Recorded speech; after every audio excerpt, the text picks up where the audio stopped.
What if the secret love you've hidden for years was about to be revealed in the place you fight for justice? Nathaniel Brooks stood at the defense table, his tailored Navy suit perfectly pressed, the American flag hanging solemnly behind the judge's bench in the federal courthouse in downtown Manhattan. The air hummed with tension as the jury filed back in after 3 long days of deliberation. At 32, he had built a reputation as one of the city's sharpest civil rights attorneys, the kind who took on discrimination cases no one else wanted. Yet today his hands trembled slightly beneath the oak table.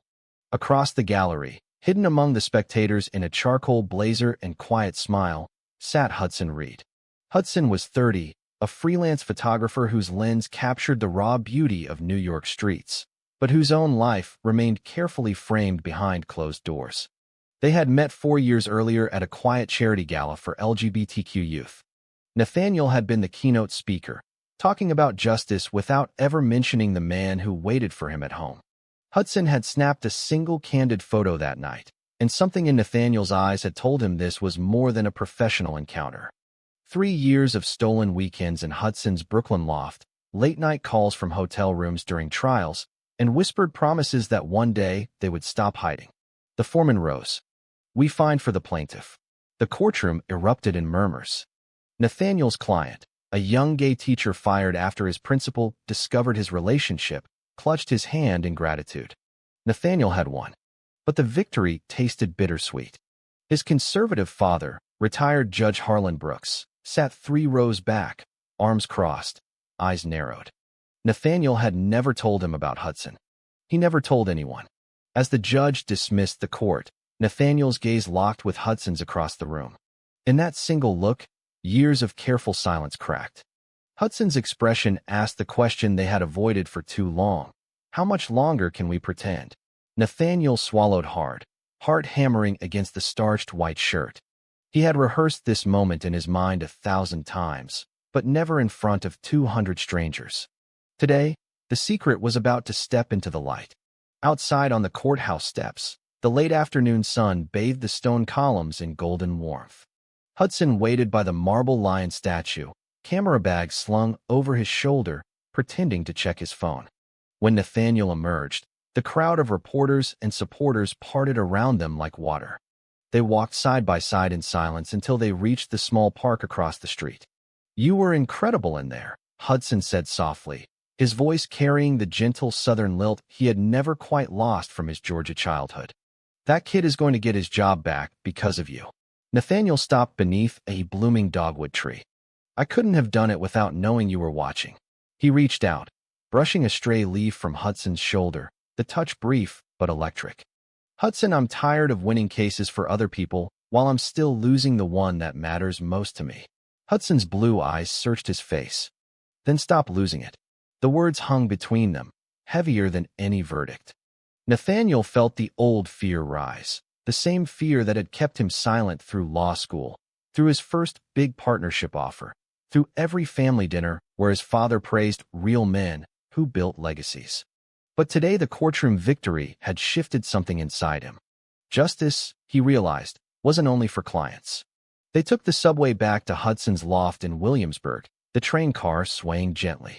Inside the apartment, sunlight streamed through tall windows onto the exposed brick walls lined with Hudson's photographs, city skylines, quiet couples holding hands on park benches, images that whispered the life they wanted but never showed publicly. Nathaniel loosened his tie and sank onto the worn leather couch. "I almost lost the case on day 1, he confessed. The opposing counsel tried to paint my client as unstable because of his orientation. Every objection I made felt like I was defending myself too." Hudson sat beside him, their knees touching. "You defended him because you know exactly how it feels. That's why you're the best." Nathaniel turned, cupping Hudson's face. "I want to defend us the same way. Out in the open. No more hiding." Hudson's breath caught. "Your father was in the gallery today. He saw you win. If he ever finds out about me." "Then he finds out," Nathaniel said, voice steady for the first time in years. "I'm done letting fear write our story." That night they cooked pasta together, laughing over spilled sauce, the kind of ordinary evening that felt revolutionary after so many careful ones. Yet Nathaniel's mind raced ahead to tomorrow's hearing on a new motion. The case was closed, but the real trial, the one inside his heart, was only beginning. The next morning, Nathaniel's phone buzzed before dawn. His father's name lit the screen. "Son, we need to talk." "My club." 8 o'clock. No greeting, no congratulations on the verdict. Nathaniel stared at the ceiling, Hudson still asleep beside him, dark hair tousled against the pillow. He slipped out of bed quietly, dressed in jeans and a sweater, and left a note on the kitchen counter. "Back by lunch. Love you." The private club in Midtown smelled of aged leather and cigar smoke. Judge Harlan Brooks waited at a corner table, newspaper folded beside his coffee. At 68, he still commanded a room the way he once commanded courtrooms. Nathaniel sat, ordered black coffee, and waited. "You did good work yesterday," his father began. "But I heard whispers in the hallway afterward. Some people are asking why you're so passionate about these lifestyle cases." Nathaniel's stomach tightened. "Because discrimination is discrimination, Dad. The law doesn't care about lifestyle. It cares about rights." Harlan leaned forward. "Rights are one thing. Optics are another. The firm is watching you for partner next year. Don't give them reasons to doubt." The conversation ended with a handshake that felt more like a warning. Nathaniel walked out into the crisp autumn air, chest heavy. He texted Hudson. Meeting ran long. "Miss you already." Back at the loft, Hudson was editing photos on his laptop, the same ones from the charity gala years ago. One image showed Nathaniel mid-speech, eyes fierce with conviction. Hudson looked up, reading the tension on Nathaniel's face instantly. "Bad breakfast." Same old script. Nathaniel dropped onto the couch, head in hands. "He still thinks I'm the son who'll marry the right girl and carry on the Brooks name. Every time I win a case like yesterday, I feel closer to telling him the truth and farther from the courage to do it." Hudson closed the laptop. "You don't have to do it alone. I've been offered a gallery show in Chelsea. They want my series on Unseen New York, photos of queer life that never make the front page. I told them yes, but only if you're okay with it. Some of the images there of us. Not faces, just hands, shadows, moments. But anyone who knows us would see." Nathaniel looked at the screen. The photo showed two silhouettes on a rooftop at dusk, fingers intertwined. It was beautiful and terrifying. "Do it," he said. "It's time our story had light, too." That afternoon they walked the High Line, fingers brushing but never linking. A colleague from the firm jogged past, waved, and kept going. Nathaniel felt the familiar twist of relief and shame. Hudson noticed. "You're allowed to feel both," he said quietly. "Just don't let shame win." Evening brought a different storm. Nathaniel's younger sister, Claire, called from Boston. "Dad told me you crushed that trial. Proud of you, big brother. When are you bringing someone home for Thanksgiving?" "Mom's been asking." The question landed like a stone. Nathaniel paced the loft while Hudson cooked. "I can't keep inventing excuses," he told Hudson later, voice cracking. "Every holiday, I show up alone and watch them wonder what's wrong with me. I'm 32. They deserve the truth, but I'm terrified it will break them." Hudson pulled him into an embrace. "Then we break it gently. Together. I'll be there if you want." They fell asleep, wrapped around each other, the city lights flickering beyond the windows like distant stars. Nathaniel dreamed of the courtroom again, but this time he was the one on trial, and the judge's face was his father's. Weeks passed in a blur of depositions and late nights. Nathaniel's firm landed a new case, a corporate client accused of firing an entire department after a pride parade photo surfaced. The irony wasn't lost on him. Hudson threw himself into the gallery preparations, printing large-scale images that captured quiet moments of love in public spaces. One piece showed two men sharing an umbrella on a rainy subway platform, faces turned toward each other. Hudson titled it Shelter. One evening, Nathaniel arrived at the gallery space for a private preview. The curator, a sharp woman named Elena, shook his hand warmly. "Your boyfriend has an incredible eye. These pieces are going to start conversations." Nathaniel froze. "Boyfriend?" Elena smiled. "He mentioned you in the artist's statement. Subtly, but it's there. Don't worry, the show is about visibility, not scandal." Outside on the sidewalk, Nathaniel confronted Hudson. "You put my name in the statement?" "Not your name," Hudson said calmly.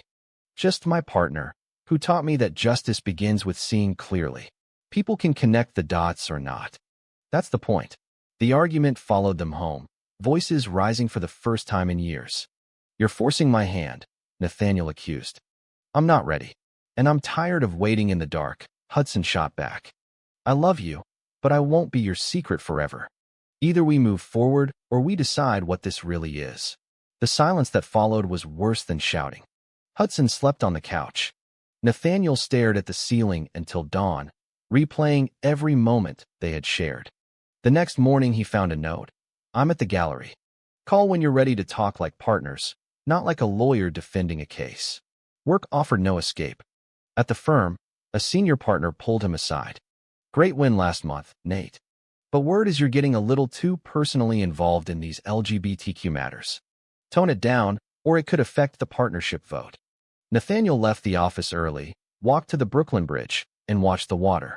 He thought about the teacher he had defended, about the clients who had cried in his office because someone had taken their dignity. He thought about Hudson's photographs, about the love that had kept him steady through every trial. That night, he showed up at the gallery with flowers. Hudson was adjusting lighting on shelter. When he saw Nathaniel, his shoulders relaxed. I'm sorry, Nathaniel said. You're right. I've been defending everyone else while hiding us. Let's do the show. Let's tell my family. Let's stop living like we're on opposite sides of the courtroom. They kissed right there beneath the prints, the first public kiss they had ever shared, even if the room was empty. It tasted like freedom and fear mixed together. Thanksgiving arrived with crisp air and falling leaves. Nathaniel booked a table at his parents' favorite restaurant in Connecticut instead of the usual family home. Hudson wore a simple navy sweater, nerves visible in the way he straightened his collar repeatedly during the train ride. The Brooks family waited in the private dining room. Harlan, his mother Margaret, Claire and her husband, and 2 aunts. When Nathaniel introduced Hudson as my partner, the silence was immediate. Harlan's fork paused midair. Margaret's eyes widened, then softened with something like relief. Claire smiled first. Well, Harlan said finally, voice tight. I suppose we should order wine. The meal was polite but strained. Harlan asked about Hudson's photography, listened without comment. Later, in the parking lot, he pulled Nathaniel aside. You could have told me sooner. I'm not blind, son. I saw how you looked at him in that courtroom last month. Just promise me you won't throw away your career for this. I'm not throwing it away, Nathaniel answered. I'm finally bringing all of me to it. Back in the city, Hudson exhaled deeply. That went better than I expected. It's a start, Nathaniel agreed. But the real test came 2 weeks later when a tabloid reporter somehow obtained an early gallery invitation list. A small article appeared online, rising civil rights attorney's secret romance with male artist. Comments flooded in, some supportive, some vicious. Nathaniel's firm called an emergency meeting. You're still on track for partner, the managing partner said, but the optics we need you to keep personal matters private for now. Nathaniel stood tall. My personal matters are part of who I am as a lawyer. If that's a problem, I'll take my practice elsewhere. The room went quiet. He walked out with his head high, heart pounding. Hudson met him at a cafe nearby, eyes worried. You didn't have to do that. Yes, I did, Nathaniel replied. For both of us. They spent the weekend in Hudson's loft, ordering takeout and watching old movies, the outside noise fading. Nathaniel realized the proposal he had been rehearsing in his mind for months was no longer a distant dream. It was becoming necessary. The new year brought fresh snow and a new motion in an ongoing class action suit. Nathaniel worked 14-hour days, but every evening he returned to Hudson's loft carrying small gifts, a new lens filter, fresh flowers, once even a framed print of their first photo together. Hudson's gallery show opened to glowing reviews. Sales poured in, and for the first time both men felt the world seeing them without shame. Yet doubt lingered in quiet moments. Hudson's ex from college resurfaced on social media, posting old photos with captions that hinted at past betrayals. Nathaniel found himself jealous for the first time, pacing the kitchen while Hudson reassured him. That chapter is closed. You're my present and my future. One Friday afternoon, Nathaniel stood before the mirror in his office, practicing the words he would say in court the following week. Not legal arguments, but the speech he planned to give after the hearing. The ring box in his pocket felt heavier than any legal brief. He had chosen a simple platinum band engraved inside with the date they met and the words, "Justice begins with us." Hudson knew nothing. He thought they were celebrating the close of the case with dinner. Nathaniel had arranged for their closest friends to be in the gallery, along with a few supportive colleagues. Even his father had agreed to attend after a long conversation the week before. The night before the hearing, they lay in bed, city lights painting patterns on the ceiling. Hudson traced circles on Nathaniel's chest. "Whatever happens tomorrow, I'm proud of you. You fought for that teacher the way you fight for everything that matters." Nathaniel kissed his forehead. "Tomorrow matters more than you know." The courtroom was packed. Sunlight streamed through tall windows, illuminating every face. Nathaniel delivered the final summation with calm precision. The judge ruled in their favor within minutes. Applause rippled through the gallery. Nathaniel's client hugged him tightly. Then Nathaniel turned to the bench, but instead of gathering his papers, he stepped toward the center of the room. The judge raised an eyebrow. Nathaniel cleared his throat. "Your Honor, with the court's indulgence, there is one more matter." He walked straight to where Hudson sat in the second row. The room fell silent. Nathaniel dropped to one knee, right there on the polished floor, and opened the ring box. "Hudson Reed, you have been my quiet strength through every trial, every fear, every moment I thought I couldn't be both a good lawyer and an honest man. You taught me that justice starts at home. Will you marry me?" Hudson's eyes filled with tears. For a heartbeat, the entire courtroom seemed to hold its breath. Then Hudson nodded, voice thick. "Yes. 1,000 times yes." Nathaniel slipped the ring onto his finger. The gallery erupted. People rose to their feet, clapping, cheering. Even the judge stood, gavel in hand, smiling broadly. Nathaniel's father, seated near the back, rose slowly and began to applaud. The sound rolled like thunder, filling the space where so many secrets had once lived. Outside on the steps, cameras flashed. Hudson and Nathaniel kissed openly, the winter sun warm on their faces.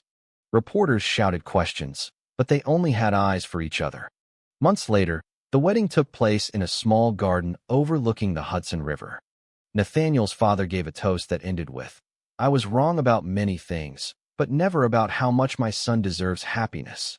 Hudson's photographs from the day captured every smile, every tear, every moment of hard-won peace. Their life together continued in the same loft, now filled with wedding photos and future plans. Nathaniel made partner on his own terms. Hudson's work traveled the country, telling stories of love that refused to stay hidden. In the end, the courtroom that had once been a place of fear became the stage where their love stepped fully into the light. In crafting this story, I realized that the bravest act any of us can take is choosing authenticity over approval. The real lesson is that love grows strongest when we stop protecting it with silence and start defending it with honesty. My advice, if you're holding back who you are out of fear, take one small step today. Tell one safe person, share one true moment. The standing ovation you deserve might be closer than you think. Life rewards those who finally stand up for their own heart.